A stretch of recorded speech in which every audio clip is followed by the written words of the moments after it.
This episode of Tales from the Backlog, just like every episode, is brought to you by the patrons of the Tube Podcast Network. Some personal heroes of mine like Chris Nelson, the Top 3 Podcast crew, Zulgeek, Eric Guess, Rick Firestone, Nick Vicori, Jill, Soccer, ZNA, Cupcake, Kyle, Christian S., Matt, aka Stormageddon, JD, Doug Leaf, Jason Emery, Rob Shack, Brian Skirsha, Randall, and many more have all chosen to support the show by donating a few bucks a month over on patreon.com/realdavejackson. And in return for their generosity, these fine folks are getting some bonus episodes of the show, the ability to vote in polls for what games I do on the show, and much more. You can go to patreon.com/realdavejackson, check out the tiers. Higher tiers have higher rewards, such as my bonus retro gaming monthly show called Tales from the Way Backlog. The game of September was Mega Man 2, and the game coming up in October is Zombies Ate My Neighbors. If that sounds interesting to you, you can head over to Patreon again. You'll find a link down in the show notes to support the show. Any and all support is always appreciated. And with that being said, let the Horror Games Sicko podcast begin.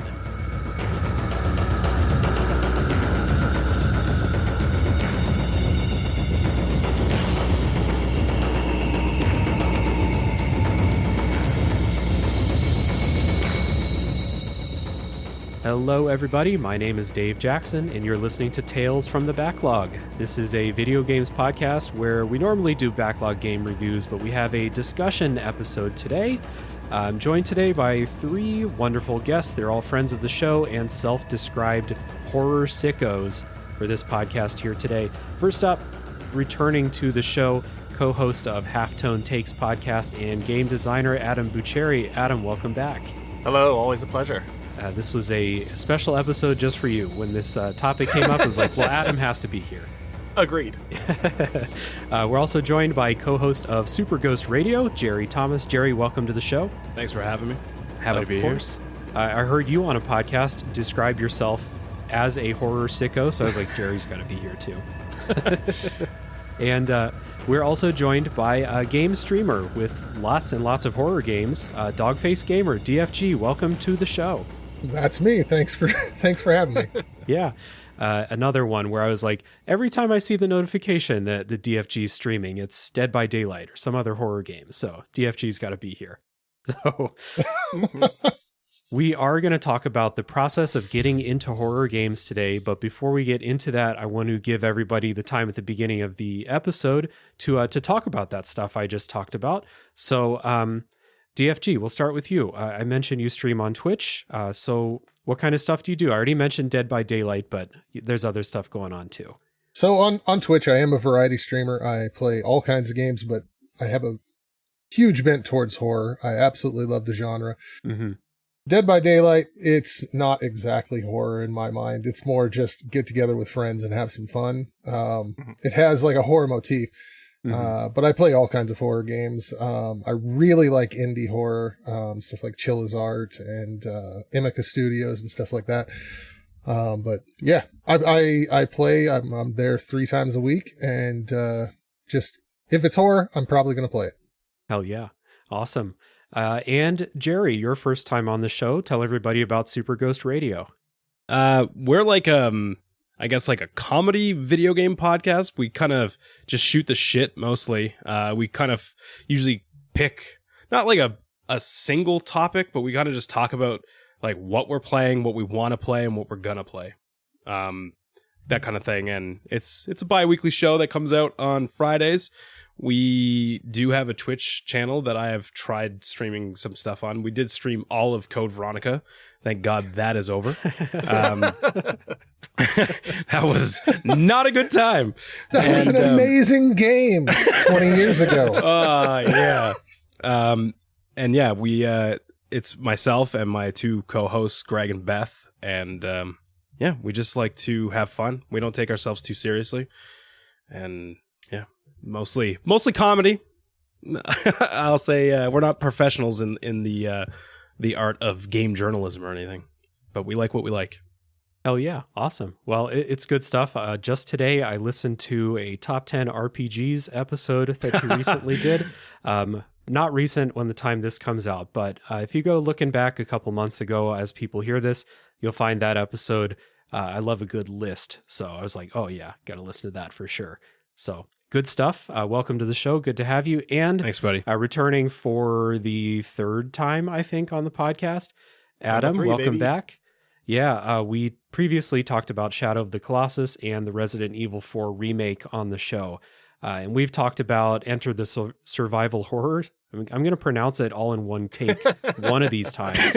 Enter the Survival Horror. And last time we talked about what was then the new Halftone Takes podcast. But for those who didn't listen, tell everybody about that stuff. Yeah, so Halftone Takes is my current project. I record with my best friend from college, Corey, and we have a loose interview structure where we take turns interviewing each other about a subject that we're interested in.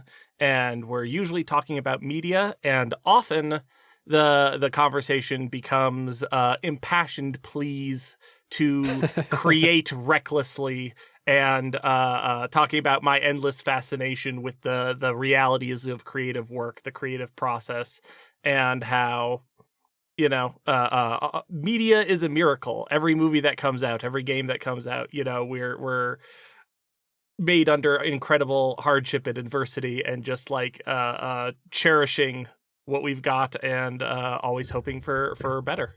Awesome. Yeah, and tell people about Enter the Survival Horror. Yeah, and then Enter the Survival Horror is my flagship tabletop game. If you go to Bucceri, that's boo like ghost, cherry like fruit, .itch.io, you'll find all of my games. I've got a bunch of weirdo tabletop stuff, as well as a video game prototype and some other weird party games. But Enter the Survival Horror is my flagship tabletop game. It is obviously inspired by Resident Evil, and I poured everything that I love about that genre into it. I think it's really cool, and look forward to more of that in the future. Awesome. So a little preliminary recommendation at the top of the show for everyone to check out DFG on Twitch, check out Super Ghost Radio, Halftone Takes, and Adam's Games on Itch, and you'll find links down in the show notes for all that stuff. Let's get into our topic today. So I wanted to talk about this, talking about getting into horror games, because for people who've been listening to this show for a long time, you have heard me say many, many times that I don't like horror games, and that I'll never play games like Dead Space or, even I probably said once upon a time that I'll never play a Resident Evil game. I talked on those episodes about how Gone Home and scared the shit out of me so bad I uninstalled the game, and how Firewatch freaked the fuck out of me. Oh my God. And that you'd never catch me playing actual horror games. And then flash forward, I just beat Dead Space this afternoon, actually. I'm going to be playing Iron Lung here soon, a game that I hear is incredibly scary. And how the fuck did I get here? It's like that Paul Rudd on Hot Ones. Look at us. Me and Adam have been talking about horror games for the past couple years. Look at us. Who would have thought? So I wanted to bring you three on the show and talk about how we all got into horror games and what brought us to it. And then for other people out there who are like, I don't like being scared. Because here's the secret. I will now say out loud that I really like horror games, but I hate being scared. It's not what I want. There's a bunch of other stuff that draws me to these. So I wanted to talk to you all about this kind of process that we all go through. So before we get too deep into this whole horror game discussion, I do want to just have a little time at the beginning so everyone can talk about how they got into horror media in general and your history with the genre, since you are all horror sickos. So Adam, we'll start with you first. Yeah, absolutely. As for my own experience with horror games, when I was on the Resident Evil 4 remake episode, I talked about my college history. The exact quote that Jala roasted me for was my horror awakening. Yeah. But that was really quite true in college. Before that, I was a big scaredy cat, and I didn't want anything to do with scary stuff. I have very vivid memories as a kid of going to a sleepover and then putting on a VHS copy of the Goosebumps The Haunted Mask movie. Oh my God. Too fucking scary for me. And I was just like, was in another room. Like, You sweet I don't summer wanna be here. child. I don't want to do this. Imagine if you watched Are You Afraid of the Dark? Shit. I know, that's the good stuff. But yeah, like I kind of dabbled in like some horror adjacent media. I did read the Goosebumps books, and I had kind of a fascination, even though I didn't want to get involved with it. I was interested in people who were interested in it, if that makes sense. And then in college, I had the 1-2 punch of watching John Carpenter's The Thing and then playing Resident Evil 4. And that was really not so much a slippery slope as like a rocket sled that took me onto my current trajectory. Oh yeah. Gerry, how about you? I gotta say, that's a good combo to start with The Thing. Absolutely primo. That is like you dove into the shallow end and like broke your neck in 14 places, and then you were like, "Fuck it, I'm doing it again." Yeah, It's so good. And then the start. Resident Evil 4, yeah, that's like I'll never forget the first time playing the initial like village part. Yeah. That was like oh yeah, to this day, I don't know if I've ever sweat that profusely in my life. Like that was insanity. If I can actually give one more bit of context to that, another super vivid and specific memory that I have. The first time I played Resident Evil 4 wasn't me playing Resident Evil 4 in my college dorm room. By the time that came around, like there was already tons of buzz around it in like gaming magazines in the early days of the internet. But the first time that I played it was actually like a demo kiosk at a GameStop. And so I'm just like wandering around a mall and I see it there and I'm just like, okay, I've heard this is cool. I'm going to give it a try. And then, I mean, in a way that genuinely don't think has ever happened before, being absolutely sucked into this demo kiosk in the middle of broad daylight, in the middle of a public game store, and, you know, getting pretty far in the village section before getting my head sawn off with a chainsaw. And I remember, like, putting down the controller and my hands, like, physically trembling and just being like, what is this magic? Yeah, it's some really wild shit. Now, I had said to you guys in our group chat that you would not believe what actually got me into everything that's horror. When I was like 7 years old, all right, so the big thing when I was 7 was Jurassic Park. I went to see that thing. It scared the bejesus out of me, but I was like, I want more. Like, I remember trembling in the theater, but I was like, this is the greatest movie I've ever seen in my life. Like, this is crazy.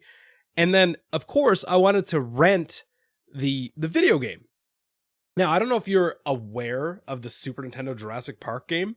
There are segments in that game where it goes into first person, kind of like OG Doom. And when you do that, there's fucking raptors and shit.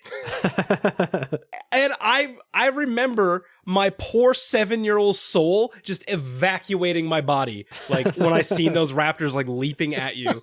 Like I was terrified. I remember my parents had gone out and I had a babysitter and she was like, no, come here. It's fine. And she was like trying to play this game. And I was like, I'm not having it, man. I'm not having it. Now, that was like my first taste of actually being scared by a video game. But the first actual horror game I ever played, I rented Nightmare Creatures for N64. Wow. Yeah. I brought that home. A thing busted through a wall and I fucking turned that shit off. And I marched that shit back to the video store and I was like, I'll have Banjo-Kazooie, please. And I don't know. There was something about it. I remember like telling all my friends, like, man, you wouldn't believe how scary this game is. And they were like, yeah, man, like that game is way too scary for me. And I was like, I kind of want to rent it again. So when I went to go back to get it, it was rented out. And there was like some older kid there and he's like, if you think that's scary, you should check out this game. And he hands me Resident Evil 2. And I'm like, okay, is this supposed to be like really scary or something? He's like, try it out. And I was poisoned.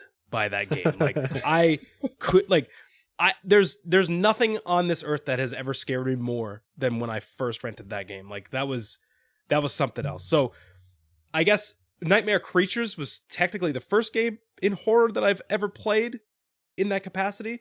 Resident Evil 2, I think, was the first game that I ever actually enjoyed and didn't immediately turn off and bring back to the video store. Nice. DFG, how about you?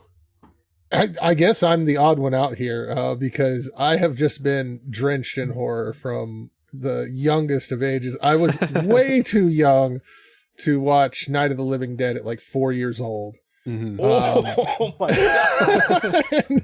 and did have reoccurring zombie nightmares for years and years and years. But ever since then, I mean, we mostly watched like creature horror back then.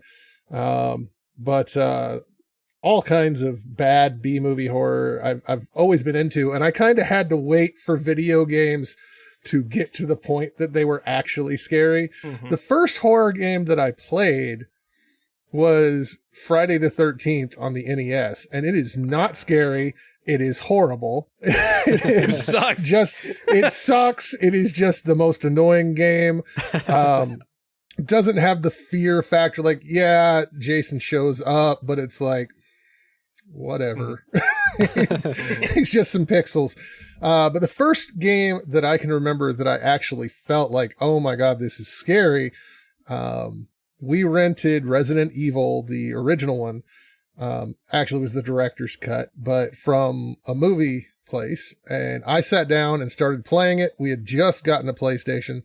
I didn't even have a memory card. So you know the horror of playing a game when you don't have a memory card and you go, I have to beat this. And I played it throughout the entire night. Did not beat it still. But I remember thinking then, oh my God, games can actually be scary. Mm-hmm. And that sank it in right then and there, that I was just in love with horror.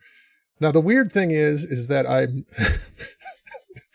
the reason I stream is because I am a little scaredy cat who doesn't like to play horror game by myself. Uh-huh. So if I am sitting there playing a horror game by myself, I either have to have my wife sitting there, and she got tired of me elbowing her when I would get jump scared in bed as I was playing on my Switch. Mm-hmm. So I started the streaming, and streaming's okay. You know, I have these lights, I have people watching, and it's not nearly as terrifying to me when I'm doing it that way. Yeah. Hell yeah. Dude, so when I just recently started playing the Dead Space remake, I was thinking like, the Dead Space remake won a Patreon vote for my Patreon supporters. And so I was like, oh, this will be cool. I'll stream the first couple hours as I play it. And I really think that helped me not be afraid of it, because I was checking the chat. I was talking to people, having a good time. Things are busting out through the walls and shit, but like I'm distracted, you know? Yeah. So I really, there is merit to that for sure. Yeah, it helps you like kind of disconnect, right? Like it's a sort of, it's like, that is like the equivalent of like watching a scary movie through like your fingers like covering your face up kind of thing. Yeah, it's kind of definitely. like, oh, I'll just check with the chat. Like, let me just disassociate from this fucking game for a second because I'm too scared. Like, let me talk to people. Well, you know, you have all these games that say you should play it in a dark room. Well, hey, I'm streaming. I can't play it in a dark room. You wouldn't see me, so I have to have these lights on. Yeah. For me, I guess I'll give a little history with horror for myself. When I was a kid, I loved horror movies. So I've been playing games basically since I can remember, and I can't think of a game I played that anyone would call a horror game for a long time. So I was a big fan of the slasher movies. I watched like all the Jason movies and Freddy Krueger and stuff like that. And those scared the piss out of me, but I liked it. And then, all right, so the things that like made the turn, they're weird. So there's a combo of watching The Grudge and the Paris Hilton House of Wax movie, where I was like, I don't like horror movies anymore. I'm done with all this. I can understand that. Yeah. I mean, The Grudge, because The Grudge was legitimately scary. It scared the shit out of me. And then the Paris Hilton movie, someone gets their Achilles tendon like cut with scissors in that remember movie, that. and I was like, I don't want to see this anymore. I think I'm good. And then the first horror game that I can remember playing is The Suffering on PS2, I think it was. Yeah. And that's a haunted prison game. You play as a dude named Torque who killed his family. Yeah. Fucking It's Is that weird game good? yeah. Is it It's No, very- I don't think so. There's two, right? There was The Suffering, and then there was The Suffering, The Ties That Bind. Maybe Probably- two of yeah, those yeah. things. It sounds yeah. right. Mhm. Anyway, we had like a dude's night, as much of a dude's night as you can have when you're 15 or however old we were at the time. And we played The Suffering all night long, and it scared me really bad. And I was like, I don't want to play horror games anymore. So for a long time, I just didn't play anything that you would consider to be horror, except I played a couple of those games that I think are horror games and people say aren't, like BioShock and The Last of Us and stuff like that. Games that have Bloodborne. scares in them. Yeah. Bloodborne I would say they're also. horror adjacent. I always use the term horror adjacent, and that's Right. that's kind of one of the things that I love so much about horror is of all the genres of like games and movies, I feel like there's an argument to be had about horror has like the most subgenres of anything. Oh yeah. Like there's like so many different things. You can have a horror comedy, you can have horror drama. Like I would say like in terms of a movie, like Hereditary would be like a horror drama. Sure. I don't know. There's just a huge sea of subgenres. So that's why I always have the argument. I bet I can find a horror game or movie for anybody. Like I could find you something that's horror or horror adjacent. 100%. I'll take the challenge any day. If you come onto the Tube network and check out any of the channels, there's the Tube Discord. Right. If you come onto the Tube Discord and check one of the channels and you see me posting, there's like a 30% chance I'm arguing about taxonomy in some form or another.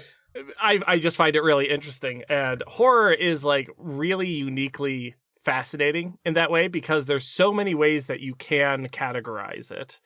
And I feel like it's not my job to gerrymander, what is or is not horror. Like, I don't want to gatekeep. I don't want to keep people away from it or to tell them that their very real fear that they felt while playing that one level in Spyro the Dragon 3, wasn't real.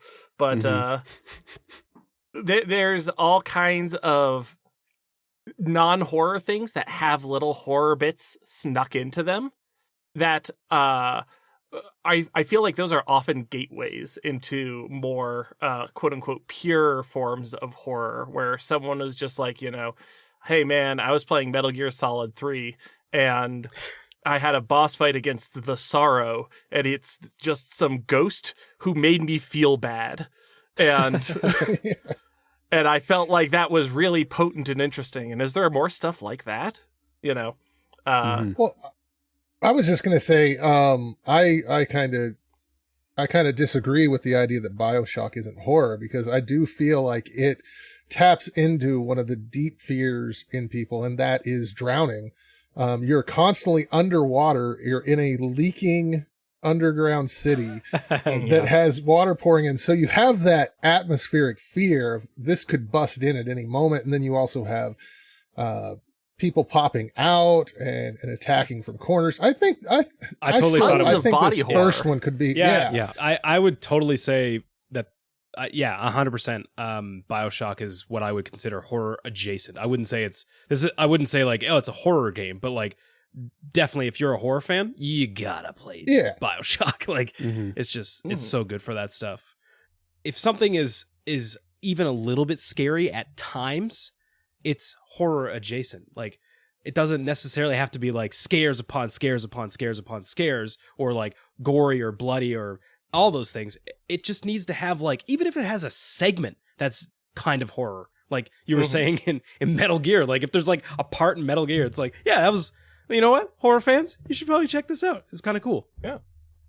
So yeah, that's a really good point about like horror adjacent stuff, right? Because that's what got me into horror. That's what eased me into it, is stuff that like is either horror games that are not super jump scary, because jump scares is the thing that I really I still don't like. Mhm. I mean, I recognize like the building and release of tension that building up to a good jump scare does, but I don't find myself like really valuing that. So there's always like non-horror, non-jump scare elements that draw me to these games. And so some of those horror adjacent or like, you know, light horror games that are very obviously set in horrific places like BioShock, like Soma, another underwater fucked station game, basically. But other stuff like Silent Hill 2, which like you're outside for a lot of that game. You know, some stuff is inside in really fucked up locations, but you're running around on the streets of Silent Hill. You don't have to fight anything. It's not a jump scare game. Games like that kind of like just walk that line of being obviously horror games to me, but not set on like really scaring the shit out of you. Especially Silent Hill 2 and Soma, those are more like psychological things. Yeah. And that is something that I was immediately on board with, like, don't like jump out at the screen at me, but like, hey, fuck with my head. Make me think about what's going on after I'm done playing. I'm all here for that. Yeah, I was wanting to bring up because it was mentioned Bloodborne. And I am definitely not one of the people that will go out there and go, that's not a real horror game because you didn't get super scared.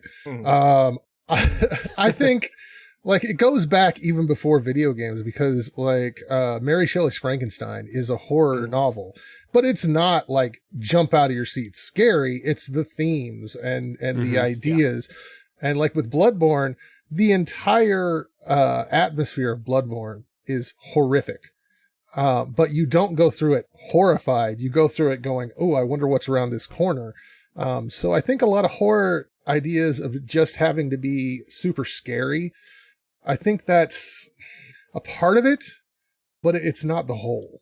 I mean, to me, what we're talking about is like different ways that horror media can manifest itself. And I think that there are a bunch of different, and this is why taxonomy, you know, is so difficult frequently, because you can categorize it by like, did this elicit like a physical response from me? Did this make me jump? Did this elevate my heart pressure? Did this my heart rate? Heart pressure. Did this, fuck my heart pressure up? Did this draw something unwillingly from me? And I think that's a really valid way to approach it. But then like intellectual horror of just like, hey man, here's a scary idea, which I think, you know, Bloodborne is full of. It is also just like a totally valid way where it can be, where like, you know, you play Silent Hill 2, you play all kinds of stuff where it's not about just the visceral reaction. Often it's often about like you sitting there and thinking about the situation, the scenario, the implications, and how those can be haunting. You know, I find that stuff lingers with me frequently, and I find that really compelling. Yeah. What Soma was an episode on Tales from the Backlog like 2 years ago, and I still think about multiple parts of that game like on a pretty regular basis. Tremendous. But then there's also like mechanical horror, where it's like the horror of actually playing something. Resident Evil 4 is like a really wonderful example of just like gameplay that exists on the knife's edge of fight versus flight, where you're constantly you know, do I stay here and try to get a couple more shots? Do I try to reload? Trying not to get overwhelmed. That can be really compelling to me. I really love the mechanical ways that horror can be expressed as well. That's that goes into Bloodborne too, and all the From Software games have an aspect of that, you know, that like, well, I could push out and go check out what's around this corner, but it's been a while since I was at a bonfire and I'm carrying like 4 levels worth of stuff. Do I really want to go risk that? The true fear. That is one of my favorite feelings in games. The feeling of like against your will pushing into the unknown. Like, I love how like Bloodborne mixes like that eldritch, like cosmic horror and like just like the gothic architecture. It's like if Castlevania met alongside with like HP Lovecraft stuff. Like it's just like that perfect amalgamation of both those things, and it does it like expertly. What if the castle didn't turn upside down in Symphony of the Night, and instead it just became this eldritch monstrosity halfway through the game? Then it would be called Bloodborne. Then it would be called Crawl. Bloodborne's interesting because that was always a game where when I told people I didn't like horror games, they were like, well, you talk about Bloodborne all the time. Doesn't that scare you? And the answer was like, yeah, things like bust out of crates at me and stuff. But I am so deadly as a character in Bloodborne that like I can kill anything that does that. It's not a big deal. That's why Gone Home scared me so bad, because I knew if something jumped out a window at me, I wasn't going to be able to do anything. And Gone Home is horrifying. I like, it has an atmosphere to it that's just horrifying. And I was just going to bring up, you mentioned because I can fight them.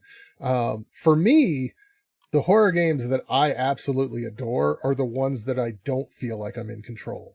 Like if you put a gun in my hand or a sword or anything like that, I feel like I have some semblance of control, and it's not going to scare me as badly as if I'm just stuck in this area, have to find my way out. There's some kind of horrific, whether it be a monster or just the atmosphere, bearing down on me. I like that feeling of not being in control. That's probably why like spoilers for the Dead Space episode. I didn't think Dead Space was very scary, and it's because there's a couple reasons for that. But the main reason is I am like a complete badass in that game. The weapons are so powerful in that game that, you know, a bunch of stuff may jump out and it might be annoying to have like 9 enemies swarming at me, but I can take care of it, no problem. So I'm not really afraid when I see something bust out of a vent in that game, because I got the plasma cutter handy. I'm ready for it, you know? Yeah. Whereas in Firewatch, you know, there's a section in Firewatch where you think you're being hunted, and it's like, well, I can't do anything if someone catches up to me. So that is more scary for sure. Yeah. How many of you guys have played the Mortuary Assistant? I have. I've watched a YouTube video. That's about as brave as I can be on that one. That one was no good. That might be the scariest fucking thing I've ever played. It's horrifying, and they have all kinds of events throughout the year. And I played during Halloween, and there was a clown, and it was that just the way they that's a good, like, it kind of goes hand in hand with what you were saying, DFG, how being helpless, and like that game, it kind of does it in a really expert way that you wouldn't expect, because like some of the craziest scares in that game didn't even make a sound. Yeah. And you could have missed them. Like at one point I was like fiddling around with like one of the cabinets, and I just like seen at the top of the screen like that there was like, it looked like a hand, but I was like, what the fuck is that? And as I moved the camera up slowly, I noticed it was a foot. And then as I moved it all the way up, there's just this like thing perched on top of the cabinet. It's horrifying. And I fully just like Alt F4, just like out of the game. Like, get this away from me. This is too much. Yeah. It was ridiculous. It was easily the scariest thing that I've played in a very long time. I think there is a trend to the kind of stuff that I like gravitate to. And it is the kind of stuff where I'm either capable or I don't have to, like, it's easy to run away from stuff, like in Silent Hill 2, or Soma has a safe mode that I used where the monsters don't chase you and you can go look at them. They're cool. Like, I'm glad they're still there. Or like in BioShock, it's not really a difficult game, but thinking about stuff like Alien Isolation, where I'm like, I don't really want to play that game. That sounds, have you not played that? To me. No. It's good. It's real good, man. You do get weapons. You get weapons eventually. Alien Isolation, I just want to take like a quick detour and talk about, like, first of all, the pacing in that game is whack, and it's at least 50% too long. So yes, I was going to say the Android part. The Android part is way too long. But those androids are such great enemies. I really love those androids, and part of it is let me paint a scenario that's common in Alien Isolation. You have a door, and you need to use a welder, like a cutting torch, to open it. And in the area, there are these creepy androids, and you've got a revolver. The revolver can shoot really fast, but reloads really slow. The welder takes time to cut open, that you have to expose your back without having peripheral awareness of what's going on. The enemies are able to be killed, but doing so will make lots of noise that will attract the alien. And the whole time, the way that you keep track of it is with the motion tracker, which is reliable? ? It's difficult to parse. It's difficult to pinpoint stuff. And as a result, it's this really wonderful mechanical constellation of tension and anxiety where you have all of these interesting choices in order of operations that you have to do that make knock-on effects. There's always like consequences to what you do. And no matter what order you're trying to do them in, it's going to create tension and fear. And I find that so admirable. And I really want not even a sequel, but like a spiritual successor to Alien Isolation that will iterate on that kind of fear. And like Adam just said, 50% too long. So in my mind, perfect horror is 8 to 10 hours long. I think that's about perfect. After that, you just start to go through the motions. You're no longer being scared by it. You're just expecting it. Mm-hmm. And the weird thing about Alien Isolation is it gets to a point where you have a very satisfying ending, and then it just keeps going. You realize you have 12 more hours of game to play. Oh, jeez. And they keep escalating it, but not in ways that I think are really additive. So, qualified recommendation. However, there are like little DLC bonus episodes, which are like small bite-sized chunks. And I think that's kind of the way to go, where you just have like, here's 45 minutes, here's an hour of really intense content. Dave, I wanted to kind of circle back on something that you did say, though, with Silent Hill 2. Yeah. So Silent Hill 2 is easily one of my favorite horror games ever. And it's kind of for the same reasons that you said that you liked it so much. And a lot of that I feel like has to do with that fucking soundtrack. Because, oh yeah, I don't know if you knew this, you might have, and I think you could look it up somewhere. So the composer specifically found sounds that are like abrasive to our ear. So like all the scratching and like the tumbling of like industrial like washing machines and like just all that grimy shit that you hear. That's like, is that a monster or is that part of the soundtrack? Like, what the fuck is that noise? Good. And like the way it gets louder and louder and louder to the point where you're like, I don't want to listen to this. Like, I want to turn this off. Like, I don't want to hear this sound. Like, it is insane. And you're right. It totally fucks with your head. And I love that. I love when a game gets in my head and just fucking wiggles around and makes me feel uncomfortable. Yeah. That was always something that like I was immediately on board with that stuff. It was always just like I don't want to play games that have things jumping out and like surprising me. But I was always down with like, hey, mess with my head, give me some fucked up story. And a lot of those stories like Soma and Silent Hill 2 and Devotion, I haven't played Devotion, but like that, real good. That story is really fucked up. And those stories kind of have to be horror games. If you made them in something that's not scary, or like not in a scary setting or something like that, it would have very little bite to it, I feel like. So that was one of the things that drew me into these games too, because I realized I'm missing out on a big slice of really cool stories. And that's like part of the reason I play games in the first place. Absolutely. If I can bring up just like a totally separate reason to like horror games. Yeah. Shout out to monsters. God damn, I fucking love a monster. Just a fucked up little guy. Like, hell yeah. Like, horror games are the best in the biz. If you want like something that's just like, what am I even looking at? That's where you go.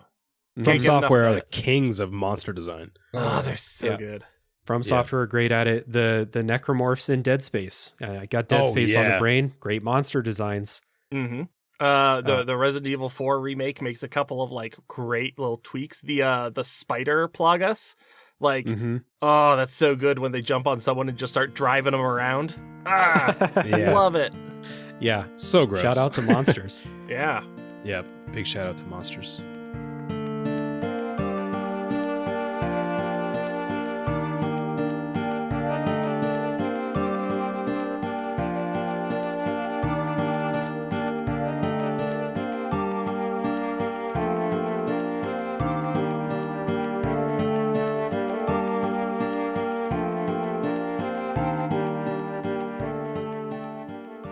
I was gonna actually ask you guys, what would you say is the scariest like handful of games you've played? Like maybe like what's the scariest like older game? Maybe like what's the scariest like current like modern game? So for me, older game, the original Silent Hill is the first game that I played that I was like, okay, games were scary with Resident Evil. Now they're horror. Like, now this is just truly terrifying. And then Silent Hill 2, a masterpiece, just amazing. So I think those two are some of the scariest that I played back in the day. The scariest game that I have played recently is called Home Sweet Home. I don't know if any of you all have heard of that. I've heard of that. I've never checked it. Is it really that scary? It is terrifying, especially if today. it's the base fears that it gets you with. The it was mentioned with Adam, the part in Alien Isolation where you're trying to open up the door with the welder and you have things behind you. There are parts in that game where it does that. There are also parts in that game, if you're wearing headphones, where you'll hear something like breathing behind you. So you turn around in the game, there's nothing there. And it happens like 5 or 10 times, I think, where you think there's something there and there's nothing there. So eventually you just go, okay, it's just a sound effect. And once you hit the point where you're like, it's just a sound effect, there's nothing. Oh, God. But it is horrifying. Absolutely love it. Being a streamer, of course, I have to bring up Outlast. Mm-hmm. Outlast is scary. It is horrifying. It's not a fun game to play. It's a fun game for other people to watch you play. It's not that fun to play. Like it has its moments. It has its good. To me, it's more a game that was like, hey, other people will want to watch you play this game. And so it's stressful. Yeah. It's very stressful to play. Did you play the second one? I haven't played the second one yet. I actually really want to get the Outlast Trials. I've actually been hearing really good things about that. It's like people were saying at first, like, it's just going to be like Dead by Daylight or something. But I guess there's a lot more substance to the game. Like there's actually like levels and stuff. It's not just like let's just play a match. Yeah. It seems really cool. It's got a lot to it. Yeah. For me, what comes to mind is I'm also going to shout out Silent Hill 1 because I didn't play that until late. I had already beaten Silent Hill 2, Silent Hill 3. I had tried Silent Hill 4, a game that's conceptually super interesting and miserable to play. I had a bunch of Resident Evil games under my belt at that point. And then I went back and tried to play Silent Hill 1. And something about that lo-fi aesthetic, like, really got under my skin. Like, I have never actually beaten Silent Hill 1 because I just, like, something about it just got to me in a way that the other ones hadn't. And I'm thrilled to see that, like, PS1 aesthetic coming back for horror specifically. Signalis comes to mind for modern Love Signalis. Horror games, and that game is just absolutely wonderful. But then two other, like, more recent ones, Deadwood, I think is... No, not Deadwood. Deadwood is the cowboy shark. Darkwood. Darkwood. Yeah. That's the top-down thing, right? Yeah, it's a top-down kind of, like, survival game.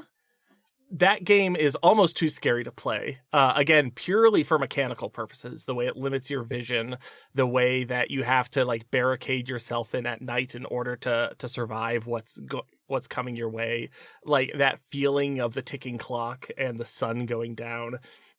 And there's no, let's call them artificial jump scares. There's no authored jump scares. However, you're always so paranoid and your head is always on a swivel that it's very common to not realize that you've stumbled upon something very spooky until you're already on top of it. And so I've scared myself a lot just doing that. And then the third thing I want to shout out, just categorically, VR horror games. Too scary to play. Can't do it. Not doing it. I did Resident Evil 7 from start to finish in VR, and that is easily one of the scariest experiences I've ever had. Fucking God bless you for having the constitution for that. Was that your first playthrough? Yeah. Like I got Christ. I got VR. I got a PSVR specifically for that because I played that fucking kitchen demo, and after I realized that was Resident Evil, I was like, "Oh, I gotta have this. This is amazing. I gotta own this." And I had no idea what I was getting myself into. Whew. And to the point, at one point, like, I mean, you're so submersed into this thing, right? Like, there was points playing that game where I would just sit there and just be like motionless and just being like, I don't know if I can force myself to go down this hallway. Like, I can't, like, I physically can't move anything. And there was a point where I thought my girlfriend was going to leave me because she came downstairs while I was in the middle of playing this game. She had been calling out to me. She was like, "Hey, like our food is ready, or like our delivery is here, or whatever." And I wasn't responding. She came down, seeing that I was in VR, and she tapped me on the chest and was like, "Hey." And I like flipped over backwards because I was like kind of sitting on like a little stool thing, and I just like ripped the headset. I'm like, "What the fuck are you doing? Are you out of your mind? Like you can't see what the fuck I'm doing here?" Like, and she was just like, "It's a video game. Calm down." I'm like, "You don't get to say that to me, okay, man?" Like I was so shook up by this like event. Like nothing has ever fucked me up worse. You don't understand. There's a margarita bat, and it's bad. Oh man, it was actually, I remember the exact moment it happened. It's when you get to where the fucking little girl is, and like you're crawling through like the little fort that she makes, and you see like her legs just standing there at the end of the little tunnel. No good. Yeah, no, it was bad. It was very bad, and I thought my girlfriend was going to leave me. I will say that I have played through Resident Evil 4 VR several times. That game is incapable of scaring me because I've played it 100,000 times. And then just also John Wicking like the fucking guns and shit. Yeah, it's incredible. Play it in VR if you can. And then also I have beaten Half-Life Alyx, which has it's not a horror game, but it has horror segments. And one of those horror segments is one for the history books. Legendary stuff. But I know what you're talking about. It is still like welcoming enough that I was able to play it. Some like games that are built as horror for VR for the purpose of scaring you. Let me tell you, you can succeed in that mission. Yeah, they're bad. Yeah, VR just it taps straight into your animal brain, right? Like there's no separating yourself from VR. And I'm on this podcast talking about how I'm a new fan of horror games, but we'll check back with me in a couple years about VR horror. So the scare, I saved myself for last on this question because I wanted you all to talk about the actually scary games before I say the scariest one I've played. But I want to shout out a game that I thought could not possibly be scary and that scared the shit out of me several times, and that's The Last Door, which is a pixel art point and click game. Never Lots heard of very, very good horror moments in that game. And it's a chunky pixel game. You look at it, you're like, there's no way. And I was like, yeah, it got me many times. But I think the scariest game I've played is still Prey. And it's not a horror game per se, but it has one of the scariest enemies in any game that I've played with the mimics, because it's just they are coded jump scare enemies that can come from literally anything. Yeah. So when I think about the games that have scared me, there's been bigger scares and there's been more like, gore and overt horror than Prey. But no game gave me that feeling you were talking about, Gerry, where I'm like, I don't really want to walk through this room right now because I know there's a mimic in here and I don't know where it's coming from and I'm a big baby. So it got me thinking that like that paranoid feeling that everyone talks about. And I talked about it on the Tales from the Backlog episode, where you walk in a room and you're like, all right, which one of you motherfucking coffee mugs is a mimic in here? And you point of shoot order, a bunch Dave. of stuff. Yeah. Point of order, Dave. There is a sticky note that says it's not a mimic, so it can't possibly be a mimic. There are many sticky notes that say not a mimic. Never been more afraid of a coffee mug in my life. Yeah. So I think that's probably still the scariest game. And like outside of the mimics, Prey's not that scary, but like the mimics are everywhere. And it was only, 5 to 10 hours into the game when you get the ability to spot the mimics, and they stop being so scary once you can scan for them. But until that point, boy, that game scared the shit out of me. Oh yeah. And this is a good kind of talking about another genre that I really love that like lends itself to horror well, and that's immersive sims, because I play these games in a really sneaky, silent type of way. So even like a Dishonored or Deus Ex still gives me a little bit of like spooky vibes, because I'm tense all the time, trying not to get caught the way that I like to play those games. So you will not see me playing Amnesia: The Bunker anytime soon, though I hear that game's great. I gotta I threw that on it. I didn't like it. Okay, fair enough. Hey, like I said, I will not be disagreeing or disagreeing with you anytime soon. I also want to shout out the upcoming Gloomwood, which looks really good. Indie immersive sim horror. I can't tell how scary that game is, but I'm all about that.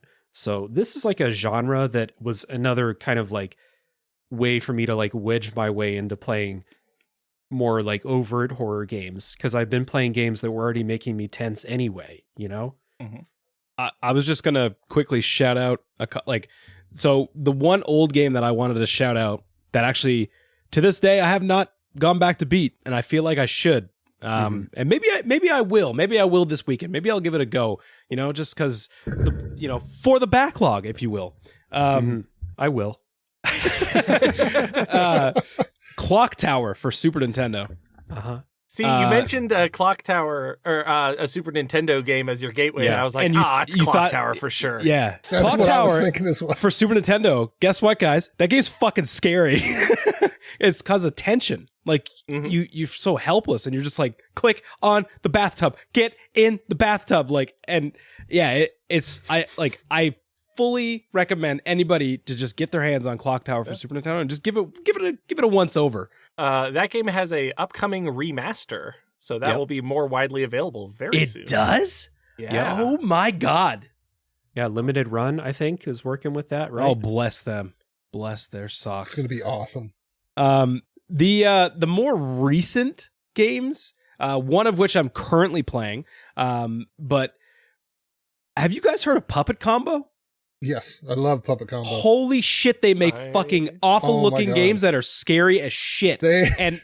And one of the most recent games that scared the absolute soul out of me was Murder House. Oh yeah, I loved Murder House. Holy shit, dude. All right, what kind of games are these? Because I have no idea what you're talking about. They're like lo-fi, like they look like PS1 games on purpose. Yeah. But like they have terrible voice acting on purpose. And I don't know, like they just go for like this like just old school like PS1 shitty B style like B horror movie kind of thing. Like Murder House is literally like you're in a house filming a documentary, or like you're part of a news crew or something. And like it has like Resident Evil vibes. Like there's a safe room and there's like puzzles and shit, but like you're being stalked by what's he called? Isn't he just like the Bunny Man or something? Like Bunny Man. He's like a guy in an Easter Bunny suit, and it is absolutely horrifying. Like that game like scared the shit out of me. I think that game came out in like what, 2020 maybe? October 2020, yeah. Yeah, somewhere around there. Bingo. Check that game out. That game will scare the piss out of you. If you love Puppet Combo, Night at the Gates of Hell is another one. If you I haven't played that one. It's great. Yeah. I'll and like what was the Blood Wash. Blood Wash was good shit too. Yeah, that was really good. But the one that I'm playing right now, and I just did are we saying Twitter still, or what the fuck are we calling this now? I'm The still calling website it formerly Twitter. known as Twitter. Like, if I want to say, hey, I tweeted this out, what the fuck am I supposed to say now? I X'd it out? That sounds so stupid. Fuck you, Elon. Anyways, I hope he's not a sponsor. Oh yeah, he's a big fan of the show. Yeah. I tweeted out the other day how much I love My Friendly Neighborhood, which is Sesame Street crossed with Resident Evil. And holy shit, this game is so much fun. You got to check it out. Adam, you have to play this. You have to. It's definitely on the list. Someone said it's not Resident Evil. It's Resident Evil 7 specifically. And I need more Resident Evil 7 inspired things in my life in general, because that's the good shit to me. It's real good. It's tough too. Like if you put it on like the one up from like normal difficulty, which it says like, hey, if you're a veteran to horror games, try this out. It's pretty difficult. Like you're definitely like managing your ammo. Oh, and you don't get to save whenever you want. Like you have to use like these little tokens, and you can use them to save or you can use them to heal. It's that's like my favorite thing. That's I know great. it's really good. And then like just the dumb like puppets, like it's not even really that scary, but it's very tense. Like when you're just hearing someone be like A B C D E, like they're just like yelling their ABCs, and you're like, man, fuck this thing. I'm not going anywhere near this. Yeah, it's on the list for sure. Yep, check it out. Free demo.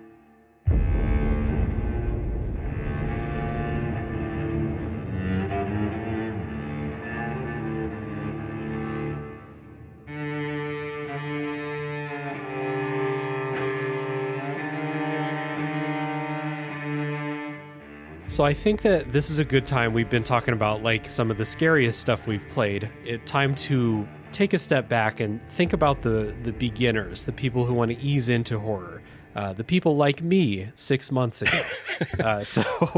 I want to get a collection of games that people can play that will give them like a slice of what we like about horror games without being the scariest shit possible, you know? So yeah, let's just throw some games out there for people to try.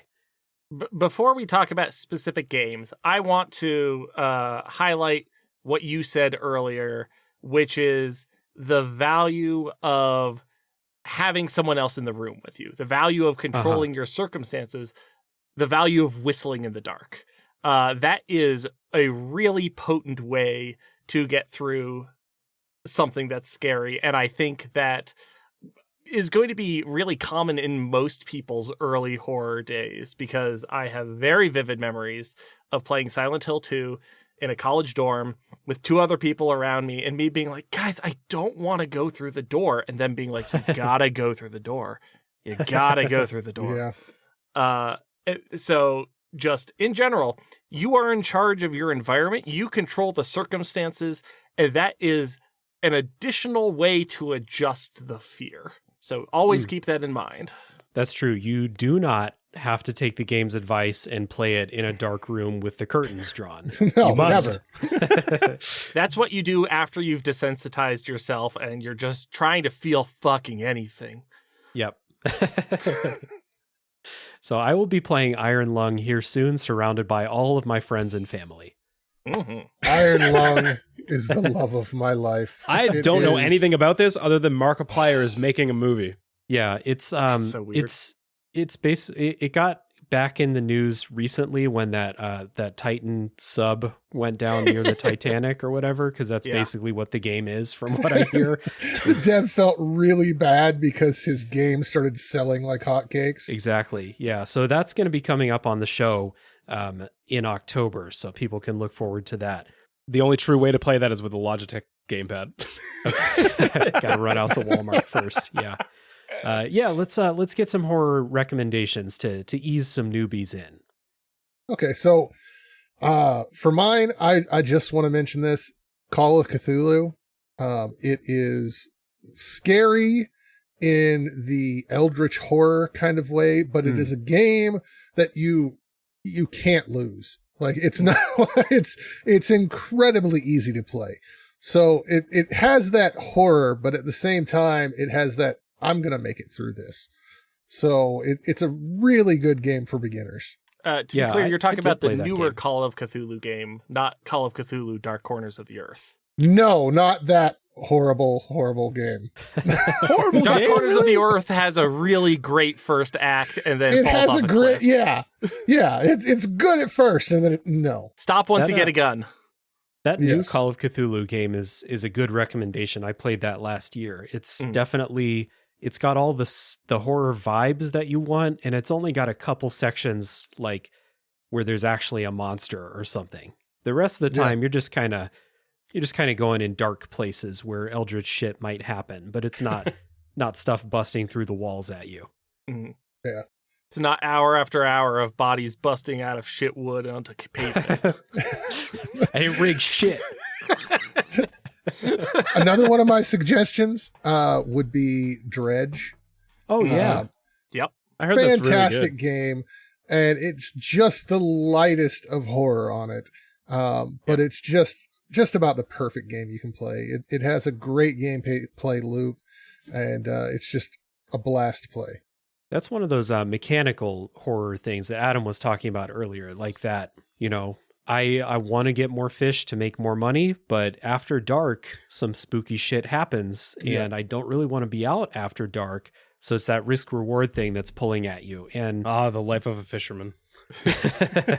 there is just enough. Yeah. Like there's just enough like actual spooky stuff every now and then. And the rest of the time it's just like vibes where everyone is like, all the people you talk to are like, man, this shit sucks. Right. And Yeah. you're like, yeah, Oh, this yeah. shit sucks. And the true horror is fishing and then looking at the clock and realizing, oh my God, I'm in the middle of the ocean and I have to get back to my port. Yep. Before. Dredge does such a good job making you lose track of time. Yes. Mhm. And then I'll have to check that those out. moments where you're like, the sun is almost down and I'm in the middle of the ocean. Mhm. Whoops. hmm Yeah, I was going to recommend cozy, spooky games are kind of in vogue and are starting to float around. The two most obvious ones that come to mind are Dredge and Cult of the Lamb, which is another just a light dusting. It's really just a little bit of spooky coat of paint on top of it. But if you're new to it and you're just happy to get eased into it, that could be something that would appeal to you. I'd say if you just want to like get started, just throw on a VR headset and just jump into Resident Evil 7. It's not that big of a deal. It's, True. You'll either Don't listen to you'll what either I drop said dead. earlier. You'll either Yeah. drop dead on the spot or you'll be a fan. Yeah. Consult a doctor before doing that. I kind of have like two answers to this, and one of them. So I would say like if you're curious about like, ooh, that's kind of weird and spooky, check out Control.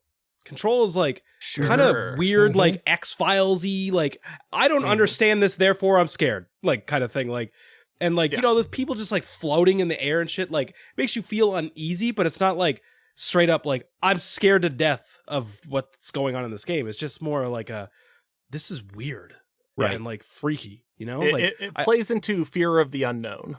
Yeah, and I feel like that would be an easy stepping stone to like for someone to be like, oh, I really liked in Control the way that they made you like the mystery of all the shit that's going on, and like I don't understand what's going on, therefore it's like kind of spooky to me in a way. The other game and this might sound a bit harsh, but trust me, Layers of Fear is not that bad of a game to start off with because it's just like you can't die. It's just you're literally pressing on. And Dave, I would say that also is a cool representation of like psychological shit. Like some people might shit on that game because it's like, oh, there's no point to the game. Like it's just literally like a haunted house. But like I don't know, like that to me would probably be a good stepping stone because it's literally like fucking with your head. And like, yeah, there's a few like decent jump scares, but it's more of like, oh, you walk into this room and you're like, man, where the fuck am I supposed to go? And then you turn around and you're like, oh, this hallway wasn't here just now. Like I came through a door and now there's a hallway. Like it's totally like and like, again, you can't like, you can die, but then you literally just restart at like a checkpoint. Like there's no real consequence to dying in the game. Like you're just pressing on to see all the weird effects and get like the story of this guy who's a super big wino and like his life is falling apart, and he just paints fucking pictures when he's drunk and shit. Yeah, that's kind of like my two answers for like, hey, if you want to just kind of dip your toe, or again, just fucking throw a VR headset on, go all out. When you put on that VR headset in order to be immersed into the world of Resident Evil 7, I will unleash into your house one large moth. Have you listened to our, like, do you know that I am absolutely horrified at, like, we've had discussions about how disgusting I find moths to be. Like, people are like, butterflies are beautiful. I'm like, no, fuck them. They're disgusting. Like, have you ever seen a butterfly is just a fucking colorful moth. And like, when you look at them under a microscope, that's all they are. There's nothing more scary. Well, it's going to land on you while you're in the basement, so. I thought you were going to talk about the Resident Evil 7 candle. Do you remember when they brought that out?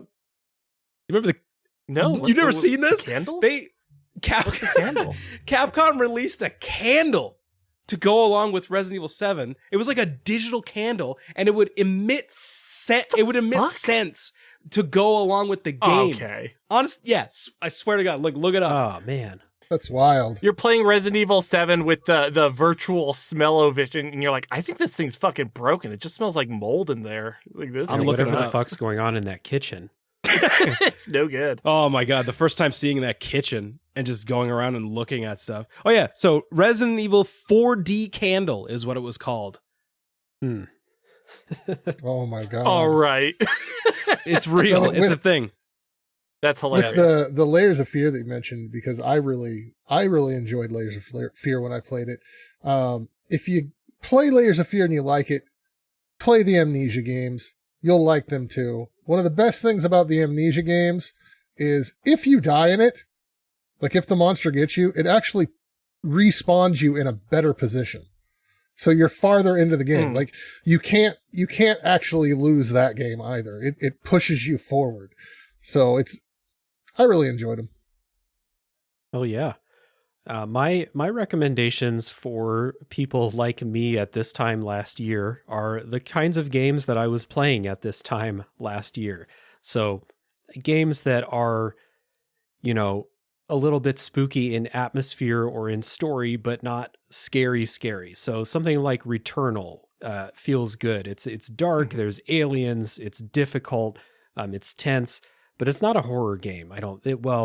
Some of the first person sections in that game are a little bit creepy, but they're very short. So Returnal's a game like that. Some of those games that are debatable whether they're horror or not, stuff like The Last of Us, BioShock, stuff like that, they have horror sections. They have jump scares. They have stuff jumping out at you. The Last of Us Part 2 has one of the best jump scares I've ever experienced in a video game. So those games have horror elements, they have horror levels, but they're not like trying to scare you all the time. Like I think BioShock is a horror game, but like the splicers don't scare me. They're little weirdos, So stuff like that I recommend for people. And then the From Software games that we talked about earlier are another thing. Just to bring that up again, they're tense games. Bloodborne takes place entirely at night.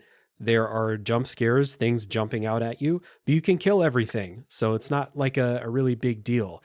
And I think that the stuff that kind of like eased me into it is the stuff that can ease someone else into it too. If you're thinking like, I don't want to be scared, I don't like horror games, I bet you've played something that I would consider to be scary and enjoyed it before. So that's kind of what I've realized, like looking back on all these games where I'm like, I don't like horror games, but you just finished playing The Last of Us. That can be scary at times. I suppose you're right, I think that there's kind of I'm going to say there's three major inroads if you're totally new. One is Whistling in the Dark. Play it with a friend on the couch, someone who's going to support you, where you can trade the controller back and forth. What is this? Is that a game? No. It's a way of life. It's a turn of phrase in order to just say like talking with friends, turning the lights on, having someone there to commiserate. I was like, I must check this game out. Is this an indie game? Whistling in the Dark would be a great game title, so stick that in the back pocket for later. Like, I think that's genuinely a valuable way to do it. 2 is horror games are often about disempowerment. Mm-hmm. However, there are ones that are empowering, such as Bloodborne and BioShock and The Last of Us. Those can be great inroads because it does feel like you have the tools to fight back. Resident Evil 4 was another big one for me. Yep. The beginning is intense. So like if you need a entry point, I would probably recommend the Resident Evil 3 remake because that is such a popcorn action film. That's, basically like a Terminator movie rather than something that's truly scary. And then the third way is like if you want the spooks and bad vibes, but you don't want the mechanical stress, something like The Last Door or Gone Home are genuinely great inroads. Gone Home is such a perfect recreation of the fear of being in your house when all the lights are off and you have to get something from the basement and it makes you nervous. Like that's the feeling. And I treasure that. I just thought of another type of game that is a good inroad too, and it's the horror game that doesn't take itself seriously. So Resident Evil 4 brought this to me because Resident Evil 4 has suplexes. It has Resident Evil shit happening, but you can also pick up enemies and suplex them. And Salazar is a little goon, and it very obviously campy. Something like The Quarry or Until Dawn. I love The Quarry. Mm-hmm. Those games they're almost comedies, even though there's people getting killed in the most brutal ways possible.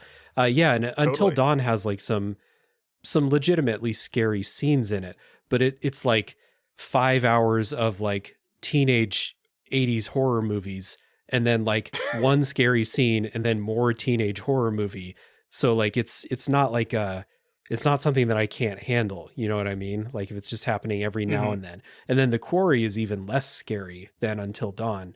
The Quarry is even more of a teenage horror movie in my opinion. Yeah. So those kind of games that like they are horror games, but they're not taking themselves seriously in that way. Yeah. Any of the dark pictures. Yeah, the dark pictures are great. Are a lot like the Until Dawn games. They're fantastic little campy games. Those are going to be great inroads in the same way where it's like, I'm too scared to watch a real horror movie, but I will watch a Shaun of the Dead or an Evil Dead 2. Yeah, exactly. And those games are great to play with people as well. Specifically the what's Supermassive, the developer of those. Yeah. Specifically those, I mean, they made The Quarry with multiplayer modes and streaming modes so that you can play with people. And have any of y'all played Elden Ring?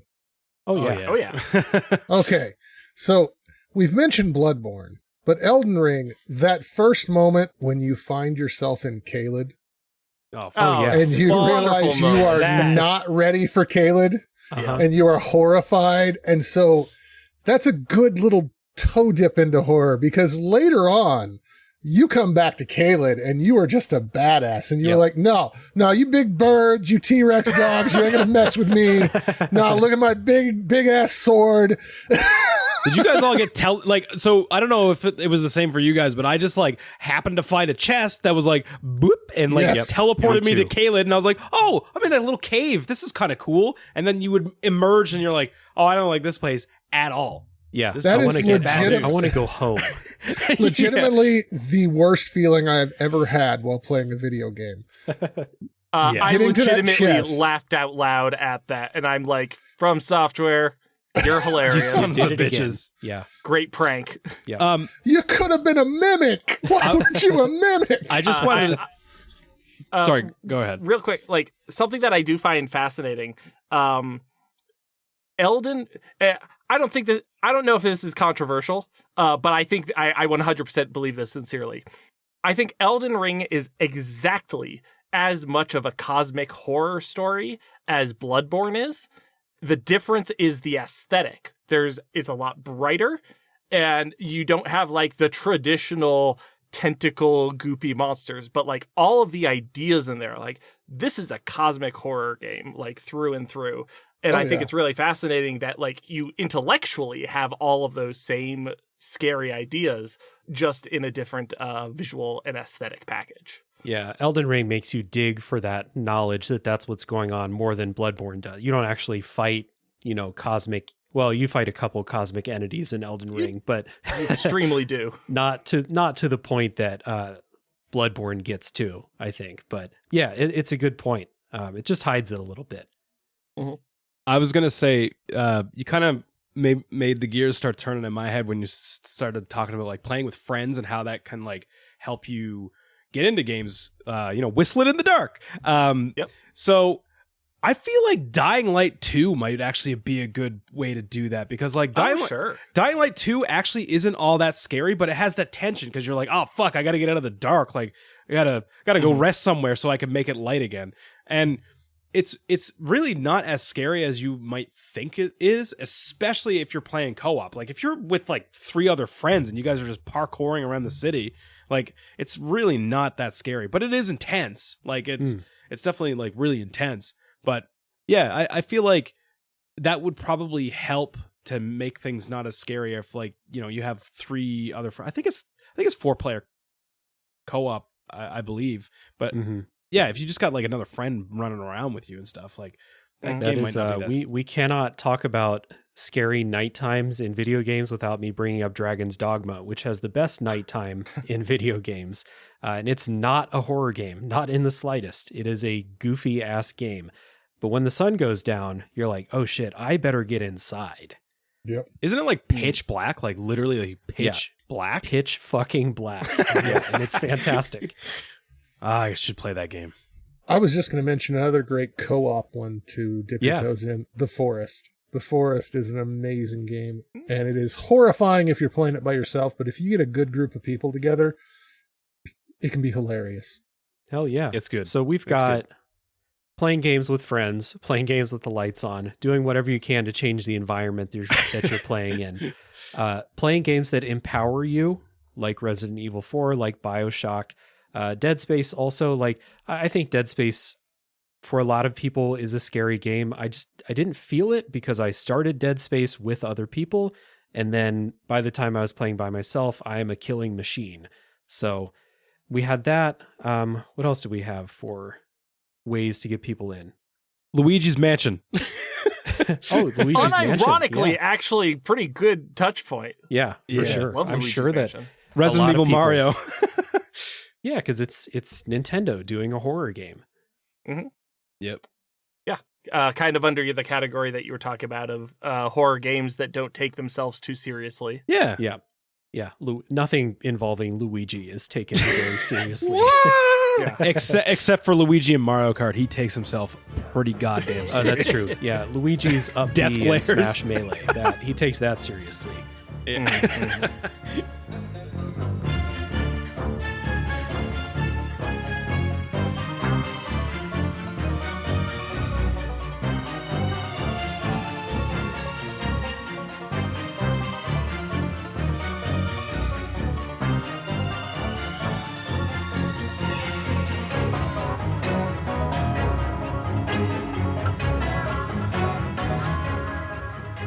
So I think that this is a good time to get into our community submissions for this topic. We'll just kind of run down these and talk about them if it sparks an idea in us. So I'll start with the first submission, and this is from Chris N., who's a longtime patron of the show. Thank you, Chris. Chris says, I'm not a biggest fan of the genre, but I love the Dead Space series. For all of its flaws, I love the concept. Space zombies with some real Ridley Scott vibes. And it's that there's Ridley Scott vibes, and of course, space zombies drawing you to something that you may not have gone to before. Love it. Oh, yeah. Mm-hmm. Doug, patron from Nostalgium Arcanum podcast. Halloween is my favorite holiday, and I've always loved all things macabre. That simply transferred over to games. I have strong memories of working my way through the seventh guest puzzles, simply to spend more time inhabiting the haunted house. Contra and Ninja Gaiden's Geiger-esque designs were always compelling. It's simply a given. Things that go bump in the night are cool and always will be. Yes, seventh guest. Oh my God. Hell yeah. I have no idea what you're talking about, but I'm it Doug's was an been in it from the beginning. old school puzzle horror game. I have no mouth and I must scream. Oh God, yes. That's good stuff. Did you see that they're doing a Seventh Guest VR port? What? I did see that, and I will never play it. With some really fascinating, like, it's still live action people, but they've got some kind of recording depth so that they'll be like 3D holograms, even though it's still live action performances. I'm curious. It's not going to be good, but I'm interested. All right, Chris C., patron from Retro Hangover Podcast. Simple, the atmosphere. Even when it's not scary, there's always something alluring about a dark, gritty, and macabre environment that sucks me in, even if I can't stay for more than about an hour. Hey, that's true. I'm talking a big game here about how I just beat Dead Space, and I'm real happy for myself. I played that game in 45-minute chunks, you know? Same with when I played Until Dawn. That game's really nicely paced out with chapters. So it's like, oh, chapter end? Okay, I'm turning this shit off. I'm playing something else. So, and I love horror, and there are games that I will turn on, and 10 minutes later, I'm like, nope, not right now. This is the wind's blowing outside. I'm not going to play this. That's wind's howling. Yeah, that's a good strategy. Play for as long as you feel like for any video game. Next up is Moon, patron, Triple S Moon on YouTube. Shout out to Moon. Hey, boo.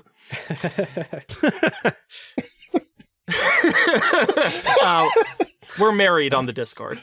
Yeah. Even though I generally don't play capital H horror games, I appreciate the feeling of horror or horror-adjacent design that shows up in games I love, such as Bloodborne, Metroid Fusion, or even Rain World, because of the mind games they introduce into my play. Being anxious or scared is something that I have to manage and overcome in order to succeed in my goal as a player. And as someone with heavy anxiety, games like Bloodborne acted as sort of a safe space to manage my fight versus flight response in a way that I found personally very beneficial. Metroid Fusion is another great pull for this because Metroid Fusion, the first time you play it, can be tense. You never know when that SAX is coming. Very much so. Yeah. Fucking sax. I called it sax the first time I played it. Oh shit, the sax. Oh no, I'm going to get got by the sax. You're going to get saxed. Who's scarier, Sax or Emmy? Next up is Randall, who's a patron. Thank you, Randall. Randall says, suspense, climbing dread, mystery, the unknown. I should have been voice acting that whole time.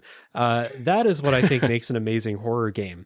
While I'm not the hugest fan of horror games, I still have an immense amount of respect for games who pull it off well, like Dead Space with its perfect enemy design and pacing. Agree about those enemies, for sure. Iron Lung with its simplistic idea but beautiful execution of dragging out suspense. And No One Lives Under the Lighthouse, with an incredible mystery that leaves you crawling around every corner for an answer. And an addendum here by Randall. Jump scares can be done correctly, but are rarely done that way. That's the biggest flaw of the horror genre, people thinking jump scares equals horror. I agree. We want to just camp out on jump scares here for a second and like just a little 5 minutes about how an effective jump scare is set up. An effective jump scare should come out of nowhere. You should not expect it at all. And so many horror games just pop a jump scare up there. The next time you're going through a door, oh, there's a jump scare. The next time you're going through a door, another jump scare, a window, a jump scare. Mm-hmm. They throw them in too often. Loud noises are not scary. It's a physical reaction to a loud noise. Like if someone slammed the door open right now, I would get a jump scare. Doesn't mean I'm fucking scared. Like it's the equivalent of like a make you flinch. And it's like, well, yeah, I get fucking you got me, I guess. I don't want to say Five Nights at Freddy has done irreparable harm. I don't know. What?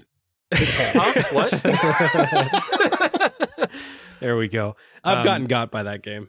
Well, of course you have. It's designed to get you got. I think that Darkwood, which I referred previously, has my favorite jump scares in horror because it's constantly building dread and tension, but you don't know what's happening or where things are going to come from in an organic way, rather than something like Outlast, which just like Yeah. hey, you're going to climb a ladder, which means that we're going to have control of your camera for a second. And guess what we're going to do with that? Well, it's like what which I find less compelling. DFG and I were saying about Mortuary Assistant. Half the jump scares in that game have no sound, and you can miss them. Yeah. You could easily miss some of them. Miss them is really compelling. Exactly, yeah. That's why it's so fucking scary. Yeah. This is why I didn't think that Dead Space was very scary, because Dead Space has a thing bust out of a vent every 45 seconds for the entire game. So by the first couple ones, I was like, oh shit. And then, an hour later, I was like, okay, there's a vent. Something's going to bust through there. Or like, I'm going to press the thing on the terminal and it's going to take 30 seconds for this door to open and something's going to bust out of the wall during those 30 seconds. It feels very formulaic and not the least bit scary. So yeah. Agreed. Yeah. And this is coming from me, the jump scare baby. I'm thinking of a really good one in Until Dawn when you open a cupboard and an animal runs out of it. It's not a monster. It's just like a squirrel or a raccoon or something, but it's been building up tension for the last half hour. And then suddenly something that's not threatening just jumps out and you're like, ooh, oh, okay. All right. Moving on. Yeah. Dave, I would pay real good money to watch you play the Mortuary Assistant. That's going to be, we'll put that, what do I value that on Patreon? Like $400 a month? Oh my God. Good. I'm glad that you brought it up, Randall. Jump scares. So Charlie a patron. Do we consider BioShock horror? Yes, we do. I typically don't engage with horror media, but when I started listening to PPR... That's friends of the show, Pixel Project Radio. Sorry for interrupting, DFG. No, I had to shout out Pixel Project Radio any chance we get. I played BioShock because they covered it, and that felt more horror than anything I'd played before. I enjoyed it a lot, though there was a lot of anxiety management that went into it. But at the same time, I could step back and go, this is intense, more intense than I usually enjoy, yet I'm having fun. Greatly enjoyed BS. I think that's BioShock. BioShock, yes. Bullshit. Greatly enjoyed bullshit. That abbreviation is BS. Greatly enjoyed BioShock, but at the same time, doesn't entice me to engage with more horror media, especially anything more intense than that. You know a game that's super intense that I just hated? Go on. Dead Space. Or not Dead Space. Dead Space. Death Stranding. Sorry. Death Stranding. Interesting. One of the other DS. You didn't like walking around over rocks for a long time? Once I realized, okay, the game has some really cool gameplay mechanics, but at the same time, the game pushes you towards not using those mechanics. Like, you get to a point where it's like, they want you to build these gigantic roads so you can just skip past the entire game. And it was too long for me. It goes back to my horror games should be 8 to 10 hours long. That game is super long. Oh, yeah. It's like 80 hours long. Didn't do it for me. Ooh, that's interesting. That's another one of those where when you say Death Stranding, I'm like, that's not wait a second. I remember those BT sections. Those were yeah, creepy. it was kind of, it was fucking weird at the first few encounters. Then it was just straight up annoying. Once you could just jump on the highway in your Hummer and drive past them. It's funny how, like, when you're playing certain horror games, like you were saying with Dead Space, how it is initially scary. And I feel like a lot of the Resident Evil games are like this too. Like, you start off and you're like, oh my God, I only have 4 shots left with my pistol. By the end of it, you're like, let's fucking shoot this rocket launcher into this monster's face. And like, you just don't care anymore. You're just like, yeah, I can fuck anything up now. Well, I think that's one of the things is we don't think about. Can you think of a horror movie that is 20 hours long that you really enjoyed? No, because that wouldn't exist. It stops being scary after a certain point. Yeah, true. I agree that a game should recognize how long it should be. I feel like when designing a game, it kind of tells you how long it should be, and you should try not to overstay that welcome. Yeah. Masked Keaton says, the creativity It's hard to do horror and not feel cliched. After all, horror comes from fear of the unknown. So if you know about it, it's less scary. The genre is always pushing itself for that reason. And I guess that kind of goes back to my thing with Control. Like, part of the uneasy feeling of Control is like, I don't know what the fuck is going on here. I don't know what that is. I don't know what that thing is. I don't know what this place is. Mm-hmm. I think it does it masterfully. Yeah. I think this is really relevant for the diminishing returns of horror sequels, where it's like Friday the 13th Part 6. That ain't going to be scary. We all know that. It's not even going to be good. To see more teenagers get chopped up. Yep. Hell yeah, one's going to get folded in half. It's going to be great. But One's there might be a die in titty the shower. We know it's coming. But like you're talking about like, oh, I played Dead Space for the first time, and like how kind of scary, but it didn't totally work for it. Wait till you get to Dead Space 3, my friend, because they're nary as scare to be found. You know what they are. Yeah. You're well acquainted. There's only one thing left to do, and that's, kick some ass. Mm-hmm. You're all out of bubblegum at that point. That's true. So for the next... Oh, sorry. No, I was just going to say, I'll die on the hill that Dead Space 3 is a bad game. I don't think that's a very unpopular opinion from what I've heard out there. That's like saying I'll die on this hill. Ice cream is good. Yep. I'd love to die on a hill with all of my closest friends. Well, the reason why I say that, and I hope that Greg listens to this, Greg, my co-host, he's like, it's not a bad game. And I'm like, it's okay to be wrong sometimes, buddy. Like, it's okay. Hell yeah. I love co-hosts catching strays on episodes they're not on. I'm here for it.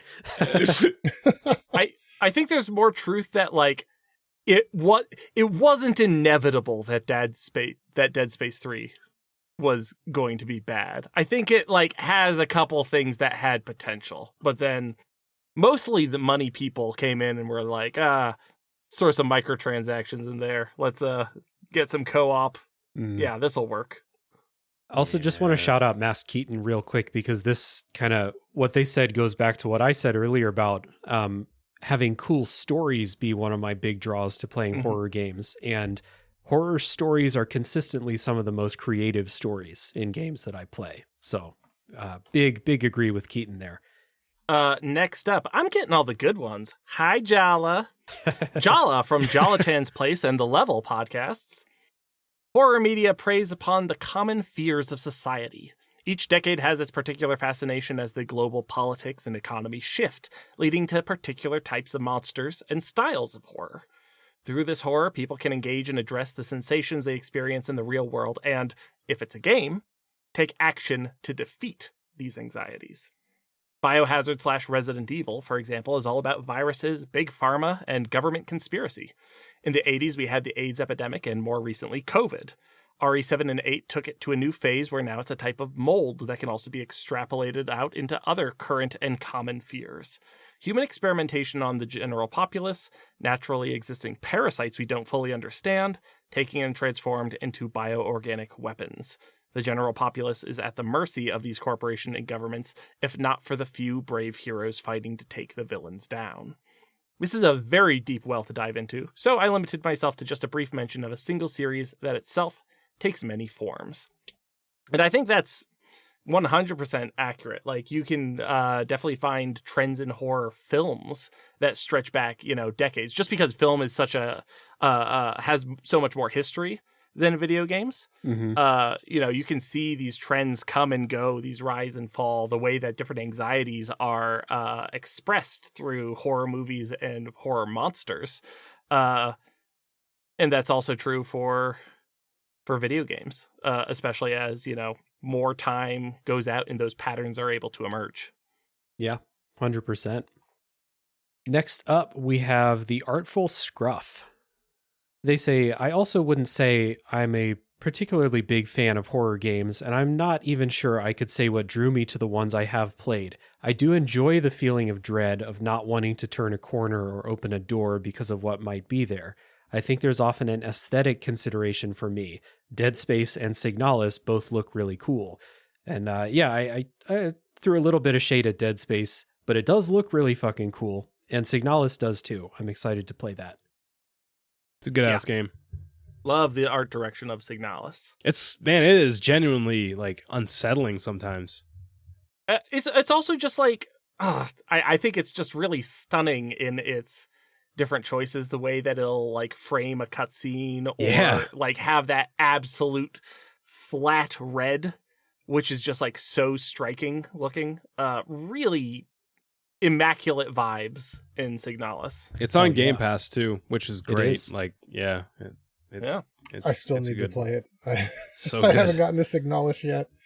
Ooh. It's dense. It is a lot cryptic work that I think rewards paying attention and engaging with it on maybe not a strictly literal level. There's a lot of like emotional and dream logic that reveals truths in that game. Hell yeah. Sounds awesome. Thrack.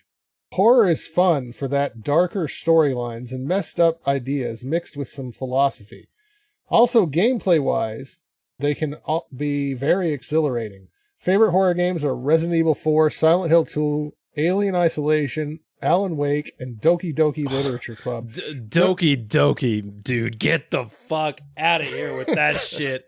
Oh my god. If you know, you know about that. So, I would like to say that is a relatively new-ish genre of taking a game and you're playing it and it's just a normal game. It's not horror at all. And then eventually it just starts to go down that line. And I love those. Have you played Pony Island? Yo! I have not.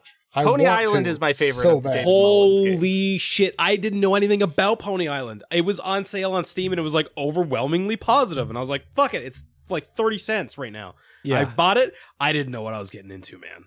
I didn't know what I was getting into. I didn't think of it at the time, but both Pony Island and Inscription, which are both games by the same guy. Inscription is like would be chef's kiss. really great entry point horror games as well. Yeah. Inscription looks like a scary ass game, but it's not really. It's a card game in a dark cabin, but it's not really a game that's trying to freak you out until you use the pliers. A group of games that I didn't mention are the Chilla's Art games. I don't know if any of y'all have played those. Chilla's Art are two men from Japan. I believe they're brothers. But they develop super simple horror games that you can beat in about an hour. And they will sometimes take a situation. My first game I played, I had no idea what it was. I was told to play it. It was called The Convenience Store. And I'm like, how can you make a convenience store horrifying? They do a wonderful job. It is also the pixelized PS1, PS2 style graphics of all their games. But they take just a benign situation and turn it horrifying in each one of their games that I've played so far. I love that. Caretaker and several others, just amazing. Put that in our group chat. I want to check those out. Another one, which I can't believe I didn't mention, that I think would be very... If you played Gone Home and you're like, okay, I'd like to escalate a little bit. Kitty Horror Show is a independent game creator who just makes these weird bite-sized games. Her most famous one is called Anatomy, and absolute highest recommendation to Anatomy. You can purchase it for just a couple bucks. I think it's available on itch.io, and it is one of the best haunted house stories that is out there. Again, maybe like an hour long, a little bit more, and no jump scares, no mechanical. Really, it's just a walking sim, but like absolutely haunting ideas. It's a game that I have thought about a whole lot. Hell yeah. I wanted to give a little shout out to Thrack here for mentioning Doki Doki Literature Club, because just this past year, I went through like this phase. If you listen to our podcast, you'll understand what I'm talking about, because I forever was like, I hate MMOs. I don't like card-based games. I don't like RTS, like all these things that I was like, I hate all this stuff. I now love them all because I started actually trying these games. One of the things was visual novels. I was like, this is stupid. Why the fuck would I ever play a visual novel? And Beth got me to play Danganronpa, and holy shit, did that game fuck with me. And it's one of those things that's like, this has no business being this fucked up and like gets under your skin in a really crazy way, but it's like anime ass bullshit's happening. And then at the same time, it's just like this horrible shit that you're like, what? There's no way that this should be in this game. It's absolutely disgusting. But recently we played a visual novel called what the fuck was that called? Phantasmo something or other. Paranormicite. We played that. That's like fairly recent, and man, that had some insanely scary intro stuff. Like for a visual novel, I was shit baked. Like Nice. Absolutely shit baked. So shout out to Thrak for the visual novel stuff. Yeah, there's one that I've been very slowly working my way through called The House in Fata Morgana that is also like anime bullshit, but also very, very fucked up at times in a horror way. That is, it's kind of cool. So if you're into visual novels, I'm not very far into it, but it does give me those vibes of like, ooh, I'm gonna look through the corner of my eye at the next scene. You know, Really? Yeah. Yep. I'll have to check that out. Burger Champ says, I'm a huge fan of horror media. I was exposed to horror films at what was likely too young an age. I don't get scared from movies or games, so for me, it's all about atmosphere and the design of the horror. A looming sense of dread is always a welcome feeling, and nothing is better than an unreasonably disgusting creature design. Amen. I guess games like The Uninvited, Alone in the Dark, and that not particularly good Elvira Mistress of the Dark game. What the fuck is that? Would be the earliest games I can think of that nailed the right atmosphere for me. Glad to see my oldest kid has followed the suit and likes macabre, disturbing gore fests and haunted, oppressive corridors as much as I do. I will say too, my youngest daughter, quite recently, it was like I've never been more proud than when she was like we went on a family vacation, and I just like my comfort food literally is just to throw on horror movies. Like that's how much of horror sicko I am. I'm just like, yeah, I'm just gonna casually watch Hellraiser and have a nap. So we went on a family trip, and it was myself, my girlfriend, and the two girls. Ava is 15 and the older one is like 20. So anyways, we're sitting in the hotel room, and I just throw on Scream, and she's like, "Can you turn this off? Like, I don't want to watch this." And I'm like, "You just go on your phone or something. Put your headphones in, go on your phone. Don't pay attention to it. I'm just gonna chill and watch this in the room here." After like 20 minutes, I look over, phone is on her chest. She's fully into the movie. We went out for supper, and when we came back, she was like, "Can we finish watching that movie?" Like, and I was like, "Are you fucking serious right now?" "Yeah, we're gonna watch them all tonight. We're not even going out anymore. We're gonna watch all the Scream movies." And now she like loves Scream. She watches like them all like on repeat. She's just like 1, 2, 3, 4, 5, 1, 2, 3, 4, 5. Like it's her jam, and I've never been more proud of my life. Fantastic. That's awesome. Adam, it is just like serendipitous, these write-ins that you're grabbing here. Yeah, I have no control over the order. Looking at it, it says Corey Adams, co-host on Halftone Takes. I assume that's some kind of Patreon tier or something. Corey says, hi, Corey. Corey says, not a huge horror fan, but I have always been interested in the Resident Evil series and how they do the whole corporate horror.